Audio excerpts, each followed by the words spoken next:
दोस्तों, 2 जुलाई 2024 शनिवार के दिन करीब 400 वर्षों बाद एक दिव्य और दुर्लभ संयोग बनने जा रहा है, क्योंकि इस दिन सभी एकादशी में से सबसे बड़ी एकादशी योगिनी एकादशी पड़ने जा रही है।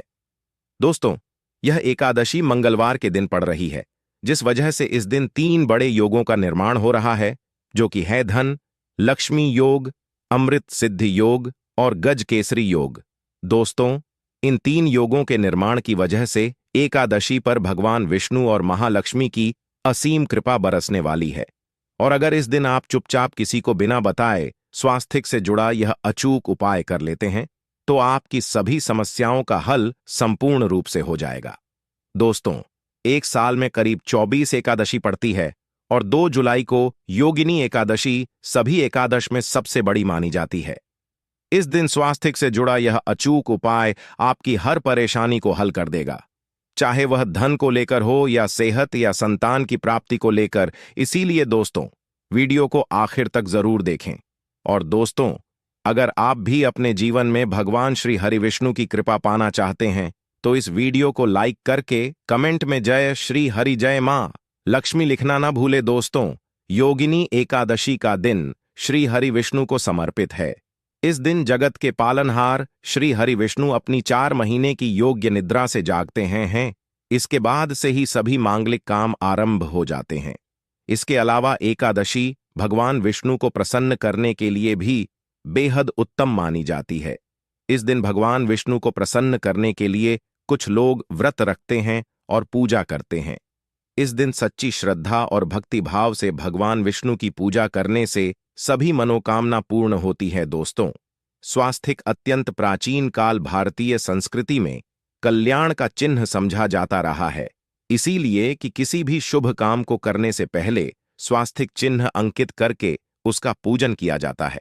मान्यता है कि ऐसा करने से कामों में सफलता मिलती है, क्योंकि स्वास्थ्य के चिन्ह को शुभता का चिन्ह समझा जाता है।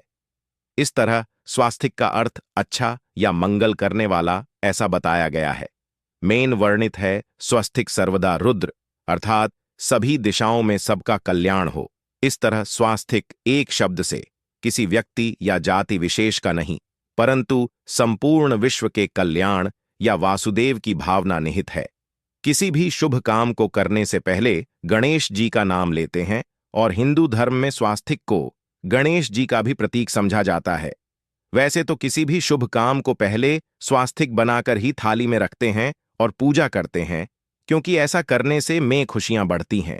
स्वास्तिक में 4 तरह की रेखाएं होती हैं और इनका आकार भी एक समान ही होता है।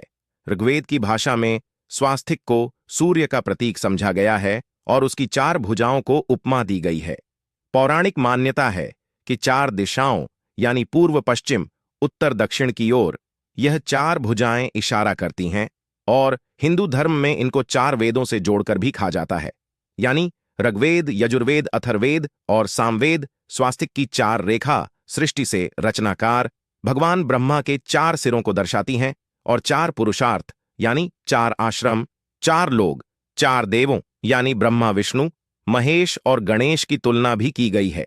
इसके मध्य में जो बिंदु है भगवान विष्णु की नाभि मानी जाती है, जिसमें से भगवान ब्रह्मा प्रकट होते हैं, और स्वास्तिक की 4 रेखाएं एक घड़ी की में चलती हैं, जो संसार की सही दिशा में चलने का चिन्ह है। यह है स्वास्थ्य महत्ता।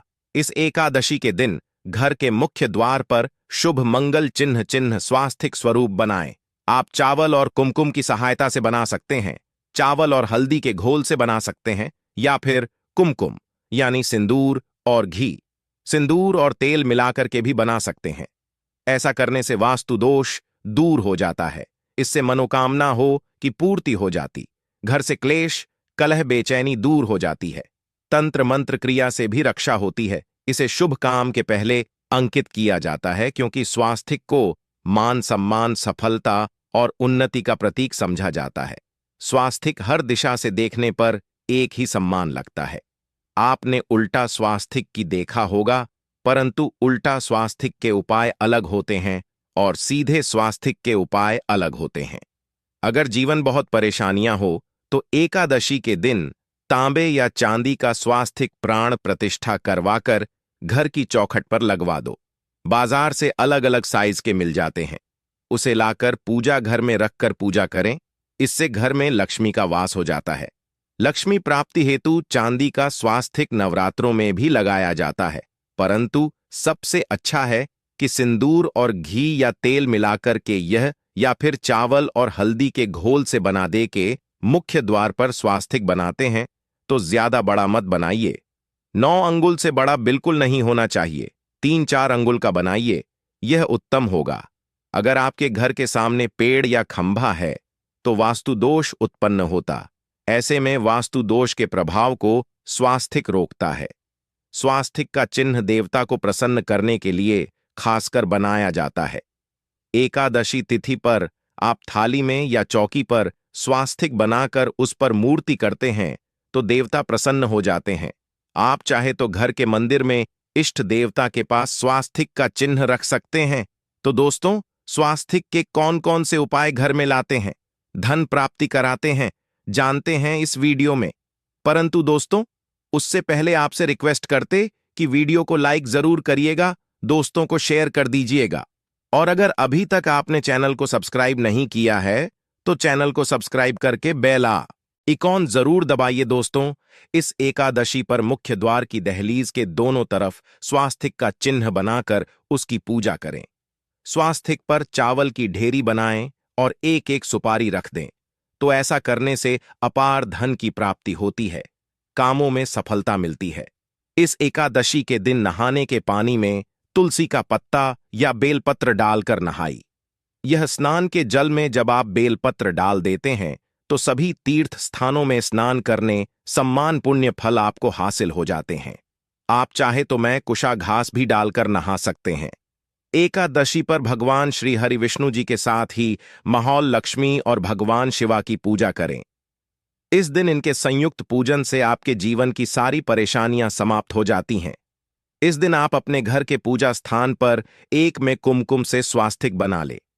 स्वास्तिक के ऊपर थोड़े से अक्षत और एक सुपारी रख दें। इसे 21 दिन तक वही रहने दें। बाद में सुपारी को उठाकर की मूर्ति के पास रख दे। 2 दिन तक यह बने रहने से आपके जीवन में कभी धन की कभी कमी नहीं होती। इस एकादशी पर आप यह उपाय कर लेंगे तो लंबे समय तक यह आपको लाभ देता रहेगा। पितरों की कृपा पाने के लिए भी स्वास्तिक काम आता है। इसके लिए स्वास्तिक का चिन्ह घर के मुख्य द्वार के गोबर से बनाना चाहिए। इससे घर की सुख शांति बनी रहती है, पितरों की कृपा बरसती है। दोस्तों, कहा जाता है कि एकादशी के दिन पीपल की जड़ में अगर एक लोटे जल में एक छुटकी काले तिल और थोड़ी सी शक्कर डालकर जल अर्पित करें तो इससे पितृदेव की विशेष कृपा मिलती है और धन लक्ष्मी भी प्रसन्न हो जाती है। धन दौलत सुख समृद्धि यश मान सम्मान में वृद्धि होती चली जाती है। अगर आपकी कोई विशेष मनोकामना है, उस मनोकामना की पूर्ति के लिए आप एक विशेष उपाय कर सकते हैं। दोस्तों, कई बार लंबे समय तक हम किसी मनोकामना को लेकर चलते हैं, अनेक प्रयासों बाद भी पूर्ण नहीं हो पाती। ऐसे में एकादशी के दिन आप आसपास के किसी भी मंदिर में जाकर मंदिर की दीवार पर सिंदूर से उल्टा स्वास्तिक बना दें। मनोकामना पूर्ति की प्रार्थना भगवान से करें, जरूर पूर्ण हो जाएगी। और जब आपकी मन्नत पूरी हो जाए तब जाकर वहीं पर सीधा स्वास्तिक बना दें और भगवान को धन्यवाद दें। इस एकादशी पर भगवान श्री हरि की पूजा करेंगे तो उन्हें 2 हल्दी की गांठें जरूर अर्पित की और बाद में हल्दी की गांठ को पीले कपड़े में लपेटकर तिजोरी में रख दें। आपने पहले भी हल्दी की गांठें रखी हो है तो उसको ही पूजक वापस रख दे। दोस्तों, एकादशी पर विष्णु जी की पूजा में उन्हें केसर कमल का पुष्प के लिए गेंदे का फूल अर्पित करें। जिस थाल को आप गन्ने से बजाएंगे उस थाल में भी सिंदूर से एक स्वास्तिक का चिन्ह जरूर बना लें। उस स्वास्तिक के दोनों तरफ 2 खड़ी रेखाएं भी बनाएं। फिर उस थाली को हुए प्रभु को जगाए मंगलाचार कीजिए। यह स्वास्तिक का चिन्ह आपके जीवन की सारी परेशानियों को दूर करेगा। जीवन में खुशी इस एकादशी के दिन विशेष मंत्र का जाप जरूर करें। आप मंत्र का जाप कर सकते हैं या फिर विष्णु जी के महामंत्र ओम नमो भगवते वासुदेवाय का इसमें से किसी भी एक मंत्र का जाप कर सकते हैं। जो भी मंत्र आसान लगे उसका जाप कर ले। इस एकादशी के दिन अपनी मनोकामना की पूर्ति के लिए यह उपाय कर सकते हैं। आप तुलसी में जब जल अर्पित करेंगे तब एक लोटे में जल लेकर उसमें छुटकी हल्दी, 2-4 बूंदे दूध, थोड़ी सी मिश्री और एक छुटकी अक्षर डालकर ही अर्पित करें और शाम के समय तुलसी के समक्ष घी का दीपक जलाए। इस दीपक में एक सिक्का रख दें और बाद में इस सिक्के को उठाकर संभाल के रखें। तुलसी को विष्णु प्रिय भी कहते हैं, इसलिए देवता जब जागते हैं तो सबसे पहले प्रार्थना तुलसी की सुनते हैं। वैसे यह सिक्का रोज के दीपक में भी आप डालकर दीपक जला सकते हैं। ऐसा करने से सिक्का सिद्ध हो जाएगा। फिर जब भी महत्वपूर्ण काम से आप घर से बाहर है तो इस सिक्के को साथ में रखकर निकले। आपको काम में सिद्ध जरूर हासिल मिलेगी। इस दिन दीपक का उपाय जरूर ही करें। एक दीपक घर के मुख्य द्वार पर अंदर की तरफ से या फिर पास के किसी मंदिर में एक दीपक, तुलसी के नीचे एक दीपक अपने घर के पूजा स्थान पर इस दिन जरूर जलाए। पूजा के बाद आरती जरूर करें। आरती की थाल में कुमकुम से स्वास्तिक बनाकर उस पर फूलों की पंखुड़ी और थोड़े अक्षत रखकर फिर दीपक जलाकर प्रभु की आरती करें। सर्वोत्तम होगा, परंतु याद रखें कि भगवान श्री हरि विष्णु को अक्षत अर्पित नहीं किए जाते, मां लक्ष्मी को अर्पित किए जाते हैं। अगर विष्णु जी को अर्पित करना चाहते हैं तो हल्दी से रंगा कर ही पी ले, अक्षत अर्पित करें। तो दोस्तों, विधि विधान से इस दिन पूजा आराधना करें, स्वास्तिक के उपाय जरूर करें और विष्णु जी के साथ ही शिवाजी और माता लक्ष्मी की असीम कृपा पा को सुंदर बनाए। दोस्तों, भगवान विष्णु की कृपा के लिए इस एकादशी के दिन स्नान करते समय पानी में एक चुटकी हल्दी डाल लें। इसके बाद स्नान करें और पीले रंग के वस्त्र धारण करके भगवान विष्णु की विधि विधान से साधना करें। इस एकादशी के दिन श्री हारिका सबसे पहले गाय के दूध से और फिर शंख में गंगा जल भरकर स्नान कराए। इसके बाद उन्हें पीले रंग के वस्त्र अर्पित करें। मानता कि इस एकादशी के दिन ऐसा करने से भगवान विष्णु का विशेष आशीर्वाद हासिल होता है। इस एकादशी के दिन भगवान विष्णु की पूजा करते समय उन्हें केसर अथवा पीले चंदन या हल्दी का तिलक लगाए। साथ ही साथ भगवान विष्णु के प्रिय पीले रंग के फूल और पीले फल चढ़ाए। मान्यता है कि इस उपाय को करने से भगवान विष्णु शीघ्र ही प्रसन्न होकर भक्तों को मनचाहा आशीर्वाद देते हैं। आपके नजदीक भगवान विष्णु का मंदिर ना हो तो आप भगवान विष्णु के अवतार भगवान श्री कृष्णा की मूर्ति की भी पूजा करके इस एकादशी का पुण्य फल हासिल करें। ईश्वर की साधना आराधना में मंत्र जप का विशेष महत्व होता है। ऐसे में राम दरबार की तस्वीर अपने घर में लेकर आए और श्री राम दरबार की तस्वीर का पूजन करें, या उनकी मूर्ति या उनसे जुड़ी किसी तरह की कोई चीज आपके पास है तो आप उनका पूजन करें। सारे देवी देवताओं का आपको आशीर्वाद मिल जाता है। हनुमान जी से लेकर सीता माता, भगवान श्री राम और अन्य देवी देवताओं का भी आशीर्वाद मिल जाता है। निश्चित तौर पर अपने घर के पूजा घर में एक साथ आप यह तस्वीर रख सकते हैं। इससे आपके जीवन में राज योग की हासिल हो सकती है।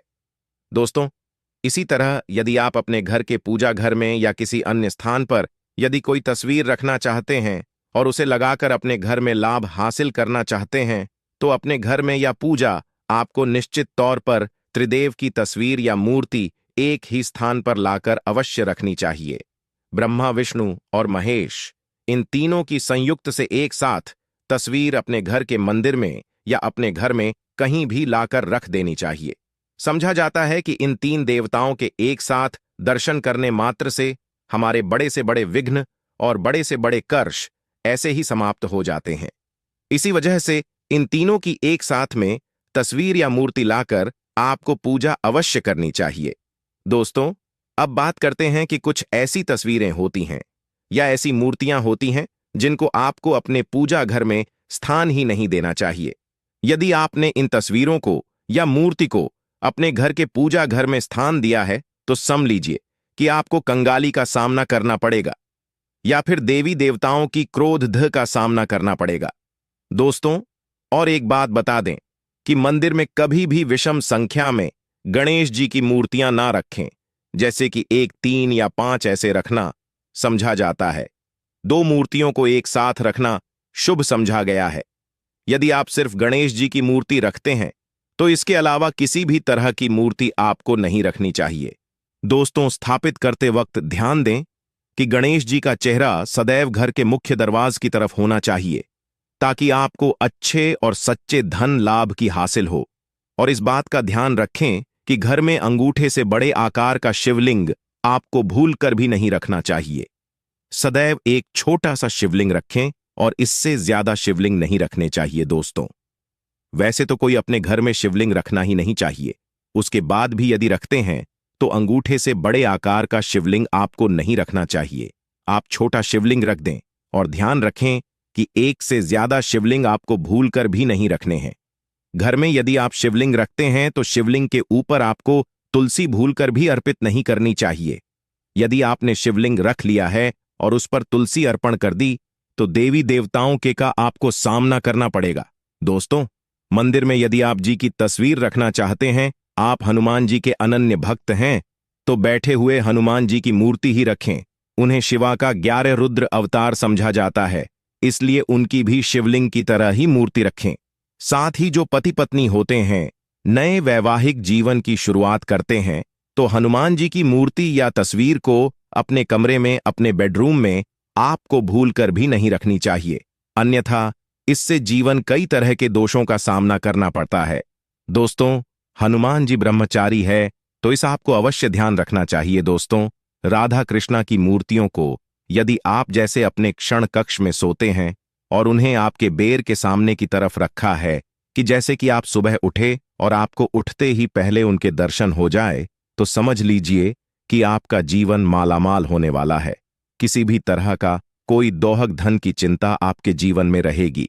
दोस्तों, इसी तरह यदि माता दुर्गा की तस्वीर आप अपने घर में लेकर आना चाहते हैं और चाहते हैं कि माता दुर्गा की तस्वीर के माध्यम से आप जीवन में समृद्धि देखें, तो दोस्तों, भूलकर भी आपको माता दुर्गा की क्रोधित अवस्था की तस्वीर, जैसे कि महाकाली की तस्वीर या फिर महिषासुर का वध करते हुए या क्रोधित अवस्था में माता लक्ष्मी की, माता दुर्गा की तस्वीर लाकर आपको उनकी पूजा नहीं करनी चाहिए। दोस्तों, सदैव और सुंदर मुख वाली तस्वीर ही अपने घर के अंदर लाकर पूजा करनी चाहिए।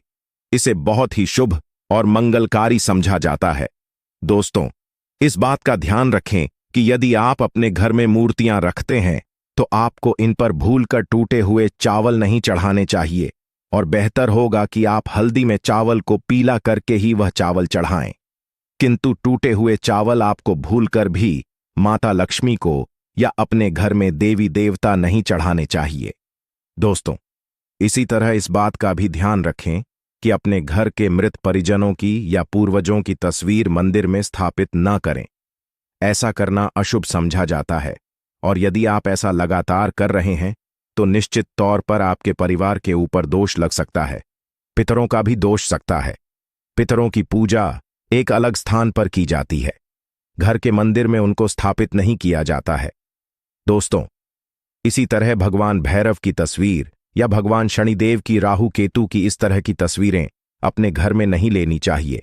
प्रतीकात्मक रूप से आप घर के पानी रखने के स्थान पर उनकी पूजा कर सकते हैं, क्योंकि इनकी साधना तंत्र मंत्र और खास पद्धति से की जाती है। घर के अंदर आप ऐसे ही इनका पूजा पाठ नहीं कर सकते। तो दोस्तों, आज के लिए बस इतना ही। आपसे निवेदन है कि आप हमारे चैनल को सब्सक्राइब करें और अपने दोस्तों के साथ शेयर करें। आप सभी का धन्यवाद।